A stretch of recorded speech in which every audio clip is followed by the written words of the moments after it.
Hello and welcome to the Believe You Can Be More podcast.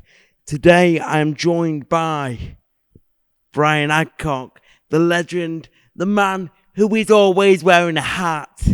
How are you today? Very well, thanks, Bailey. Good. So tell me a little bit about yourself and what you do down at Castle Race Series. Well, I think I met you about 6 or 7 years ago when you did your first ever triathlon with your dad. And I guess for the last 10 or 12 years, I've been doing triathlon stuff with Castle Race Series. But prior to that, I ran an events company and we did all sorts of different events for all sorts of different people. But we weren't earning a lot of money. So I needed to find something that I could own the rights to, which is why I set up Castle Triathlon Series, which then became Castle Race Series. So that goes back to about 20 years now, because my company, would you believe it, is 21 years old. But prior to that, when I was in my 20s, I was a Royal Marine, and I did a few things in the Marines. And prior to that, I was at Loughborough University, where I did a degree in PE and maths. Okay, so I want to start off a little bit unrelated. Yep. Now, I like music, so I want you to try and create a band, but also one member from a band. So one band can have one member from it each. Yeah. To try and create the best band. Now, the people can be dead, and that will be down as the band they were most well known for. So on the drums, who are you going for? Okay, probably Ringo Starr from the Beatles. He wasn't very technical, but he could keep time very well. Yeah. On the guitar? Paul McCartney. He was bass though, wasn't he? He could play guitar, but he was known for bass. Was he? Is that right? Yeah. I don't know, mate. Paul, what about... No, you could actually go with Paul McCartney because he's doing solo stuff now. Thank you. Yes. Yeah. Yeah. So on bass, you're going with Paul McCartney, I'm guessing. Yeah. Who are you going for on guitar? George Ezra. What? He's my favourite musician. Come on, yeah. There you go. On lead guitar, who are you going for? Oh my God. What's the name of the guy that was on top of Buckingham Palace? Brian May. Brian May. From Queen. And who in that is going to be your vocalist? Well, can I have a separate vocalist? No. Could that be Paul? Can that not be Paul Young? Is that too many? That's 5 in my band. Yeah, that's... So it was like your vocalist. All right, Brian May. Brian May, you don't know anything, do you? You've not caught me on my specialist subject here. No, right. Ask me one on sport. Moving on. Yes. So you say you were originally a Royal Marine? I was, yeah. So many years ago. Which sector were you in? Well, I suppose I trained as a standard, what they call a grav, so an infantryman. And I was a troop commander because I was an officer for my sins. And so I looked after a troop of 30 blokes, and we used to get dressed up in camouflage gear and put cam cream on and carry guns. And then I decided that wasn't quite for me, and I became a helicopter pilot. So I changed my gun and camo cream for a flying suit and a flying helmet. And I flew helicopters for about 3 or 4 years in the Marines, which was good fun. So, what was it about the helicopter part that sort of you looked at and you thought... That's for me?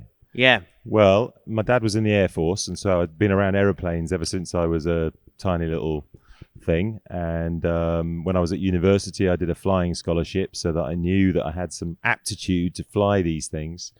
And then I just liked the idea of being able to land in somebody's back garden in a helicopter. And so, that was it. That was for me. So, sort of, why Marines? Why the sort of armed forces? Well, the armed forces because my dad was in the Air Force, and so I was an Air Force brat, and I knew that I wanted to join the military. But I watched a documentary when I was about your age called Behind the Lines, which was about the mountain and Arctic warfare, CARDA. And I saw that and I thought, do you know what? That's exactly what I want to do. And so from that point on, I thought I'm going to join the Marines. So they sponsored me at school, and then they sponsored me at university. And then I joined the Marines in, when was it? 1991. So sort of Marines was always a part of your life? Yeah, I suppose from the age of 15, I knew exactly what I wanted to do. Yeah. And not everybody knows that, but I just knew that was my calling. Yeah. So you moved from an officer Yes. to helicopter pilot. Yeah. You were around planes a lot. Yes. How come you didn't start off doing that? Because that's the way the Marines works. You have to train as an infantryman in the first place. And then after a couple of years of being in there, you kind of proved yourself. You can then decide what it is that you want to be your trade. And so I decided I wanted to be a pilot. So the motivation around all the training, surely it's not easy. No, but I was a strong and fit lad at university. I played a lot of sport. Which sport in particular? I started off playing rugby and then I got injured. And then because I was a swimmer when I was younger, I played water polo. And so when I was at university, I played in the World Student Games for Great Britain students. Not bad, that is not it? Not bad. It's not, it's not playing for your country quite, but it was the students' variation of it. And so when I joined the Marines, I was super fit anyway. And so it was still tough, but I was probably as prepared as I could have been. So the helicopter pilot lasted for... I was about 3 or 4 years as a helicopter pilot.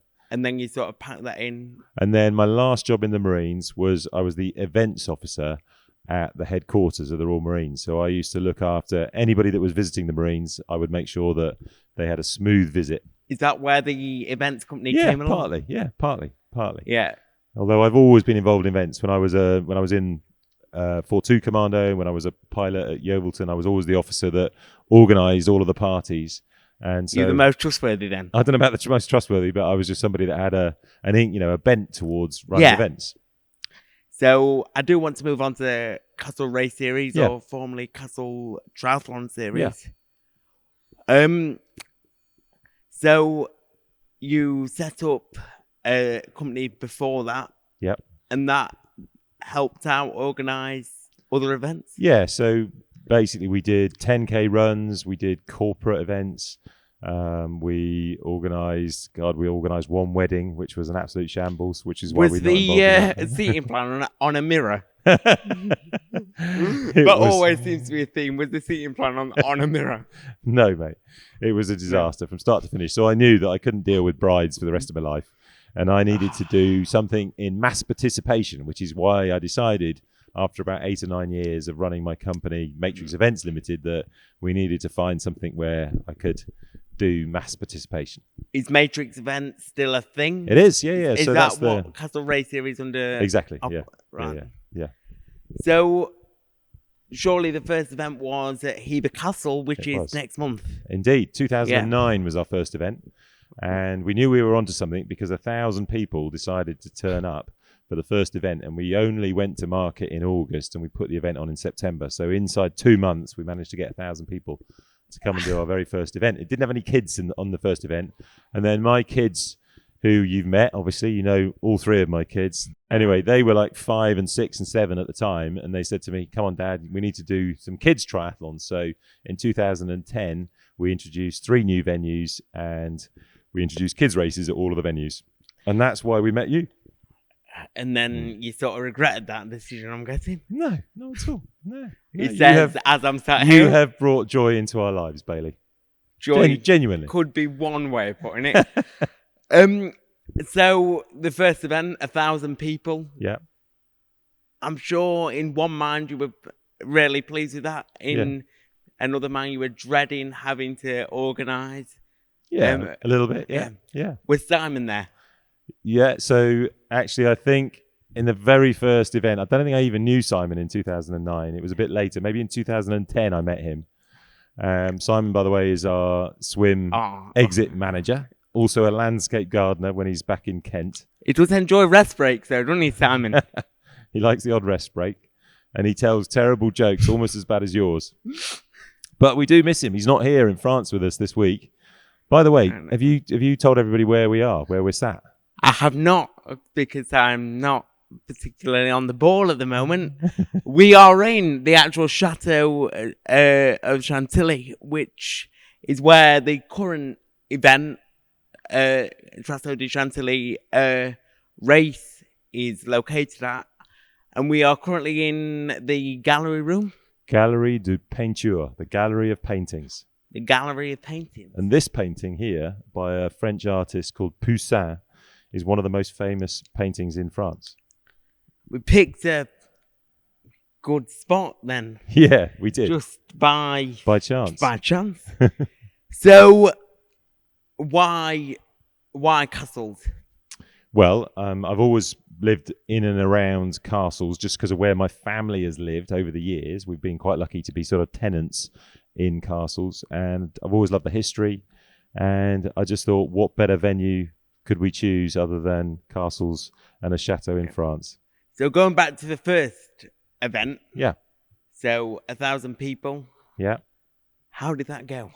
It went pretty well, actually. Yeah. No. So I've learned a few things over the years, but no, by and large, we run a pretty good event, and Race Check says so as well. What was the motivation around? Because 1,000 people, it was a sort of, I've got to do a lot of work. What was sort of the mentality that you all had? Well, with this event that we're in, or this game that we're in, it's the more the merrier, because you can only book so many toilets and bits of barrier. And actually, if you get 10,000 people, you don't need to book too many more bits of barrier and bits of toilet, because everything is kind of there. The infrastructure's there. So it's just a numbers game, really.